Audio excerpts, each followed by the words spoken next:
In this video, I want to showcase a fully responsive website and what that exactly means and how to test for it. So right now we're looking at joerosenberg.com. Currently we're looking at it on a desktop computer, but we can still simulate the website so that we can kind of get a good idea of what the website would look like on a tablet while holding it in landscape, a tablet while holding it in portrait, and a smartphone while holding it in landscape mode, and a smartphone while holding it in a portrait mode. And with the mobile devices, there's really two ways of holding it. You could hold it like naturally in portrait, where if you were going to make a phone call, and then the landscape where you turn it perpendicular. So right now we're looking at the desktop mode, and right now I'm using Chrome. And with Chrome, there's a nice extension called resize window. And what that does, it allows me to automatically jump to certain dimensions that are industry standard. For example, the old 1024 by 768 CRT type monitors, um, or widescreens back in the early 2000s. Current computer, 1680 by 1050, a netbook which is 1024 by 600, a 15.6-inch laptop which is 1366 by 768. I think that's one of the Apple laptops. And in addition, if I minimize the windows, I can adjust the window size. There's a little viewport info thingamajig at the bottom where it tells me what the dimensions are. So that kind of helps me gauge, at this size, that's a 1405 by 926. If there's a particular dimension that you wanted to test for, with this add-on, it allows you to easily test for that. So if I want to test for like 1350 by 925, I could do that. So, but other browsers have similar extensions as well. Firefox, I know, has one. Not sure about IE. Opera does have one. Safari, I'm not too familiar with Safari, but in terms of at least testing for mobile by making your screen smaller or wider, that is possible with all browsers. So right now we're looking at a desktop. This is about the desktop dimensions. As I make the screen smaller to simulate a tablet on landscape, you'll see that the page will jump. And what a jump is basically a big shift in the website to accommodate for the screen that a particular device has. Because as you go down to a tablet and then down even more to a smartphone, the screen real estate is going to become more precious because the screen size is a lot smaller. So a responsive website, what it does is basically best utilizes each screen size to the best possible way to showing a website, or just to portray the content and show the content. For example, you don't want this big header on a smartphone because then it would just be too large and it will just take too much space. It will cause people to scroll a lot. So you'll slowly see how this gets utilized later when we get down to that smaller view size. So we'll just make this smaller until we get a jump, and we should get up. There's the jump. So what this jump does is basically starts simulating what it would look like on any tablet device while holding it on landscape in a landscape mode. As I get smaller, about this size, let's go about 870. This is going to simulate a tablet while holding it portrait, holding it a portrait way. And when I say tablet, that includes the iPad, all generations of iPads, as well as the iPad Mini. It also includes any of the Android devices and so forth. If I make it a little bit smaller, we'll get another jump. This is what simulates all the smartphones, and as well as the devices that are kind of like bigger than the smartphone but smaller than tablet. So that's like the Galaxy S series from Samsung. This would simulate what the website would look like on on a smartphone while holding a landscape. And if I make it smaller, there's another jump, and this is what it looks like when you start holding your smartphone on the portrait mode. So as you can see, the space, the elements on the page are better utilized and shifted to best accommodate the area, the viewable area on the device that it works with. So the menus got collapsed. The picture of Joe Rosenberg's no longer there, just because it's not. It's nice. It's a nice feature to have if you have the luxury of having a screen size big enough, but it's not really the main point of the website. The main point is really to showcase the book, to showcase the social media icons, to showcase and have the menus as easy as possible for a person who can click on it and then kind of scroll through the menu and tap on it to go to another page. So as you can see, a lot different than the desktop, but the great thing about it is that it's still using the same elements. It's just it's resized and repositioned.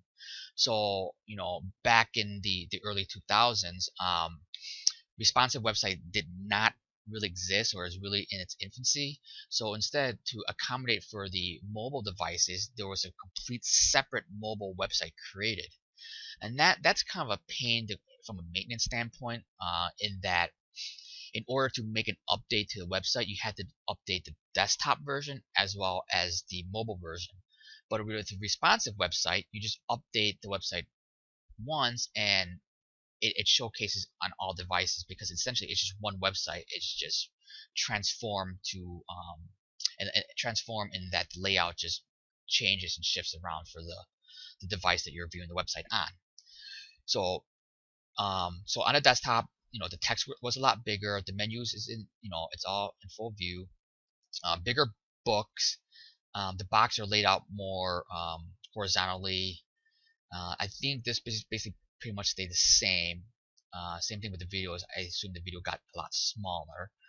On the mobile devices, this totally gets hidden away because the main social media icons are already here. So desktop, we go to tablet, basically the same. Everything's kind of laid out similarly. It's just the width has shrunk on each of the different elements.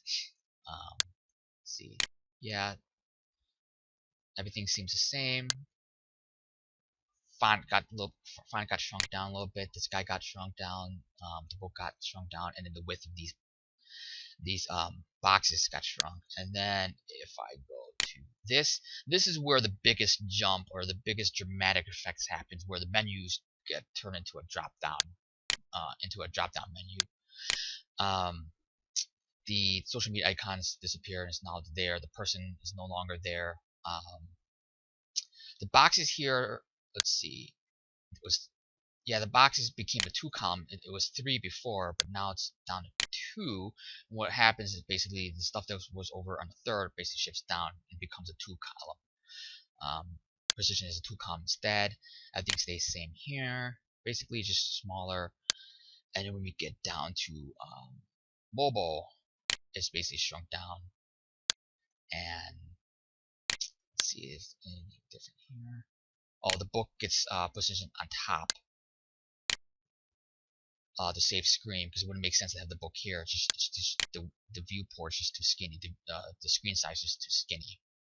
So in terms of for the designers out there, in terms of designing a website, some of the things to consider is laying out the website design so that things shift accordingly. So for the book, the options either to shift it up or to shift it down. In terms of block elements, they would either go underneath each other or they go above each other. So what that means is, let's for first port, they either get skinny, like the first 2 jumps, so that's skinny. Maybe just the first jump. The first jump, basically, it just gets skinnier. So like this width, I think, gets a little bit skinnier. It might be the same, I'm not sure. Let's see. Well, these 2 boxes do get skinnier. But when you get to this, what happens is that this third box, these 2 boxes basically come underneath. and these three boxes would then come underneath as well in the next port, I believe. Yep. So instead of laying out horizontally, they're now stacked. These it's a hybrid stack where these two kind of stay, but the third column kind of shifts underneath. In the next one, the book will become stacked above this area here. And so for design, that's something to think about. You could theoretically have it so that like the book doesn't stack above or below, and I guess have it maybe show down here, but there are some hack ways of doing it, and it doesn't really conform to a smooth responsive transition. So that's the gist of for the designers. Other websites to test for what your website would look like on different devices. I recommend a website called Am I Responsive. Let's see, and that's ami.responsivedesign.is. It's really nice. Let me put Joe Rosenberg in this text box, joerosenberg.com. I'll click on go. And at a glance, you'll at least see what the website would look like on all the Apple products. So this is the MacBook Pro. This is the the iMac. This is the iPhone and the iPad. And what's kind of cool about it too is that, at a glance, you can see what the website looks like. You can see all the different design variations, the responsive variations. Desktop and laptop is pretty much the same, but the tablets, or at least the iPad and iPhone, which simulates tablets and smartphones, those are the ones that look a lot different. And what's great about it too is they are interactive.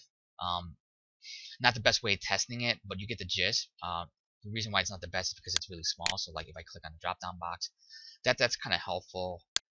It does zoom that up, but the content's kind of still hard to see. But you can still play with it, just a little bit harder. If I click on read, it opens up a new window. We don't want that. So, but yeah, you can kind of play around with it, which is kind of great. Here, and with this one, click on that. So it is interactive, so that's kind of nice. So yeah, Am I Responsive .is, really good. The other one that I like as well is Quirk Tools. So QUIRKTOOLS.com, QuirkTools.com. Click on Screenfly, and let me type in Joe Rosenberg.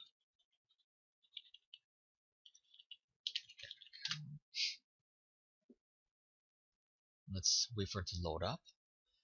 And what's great about this is that actually there's a lot of different sizes that you can play with and test your site with. So with desktop, we have 24-inch desktop, which is 1920 by 1200, 23-inch desktop, 22, 20, 19-inch desktop, and it goes down to 15-inch notebooks, 13-inch notebooks, 12-inch netbooks, 10-inch netbooks, and you kind of test your site what it looks like on a different all different laptops and desktop computers.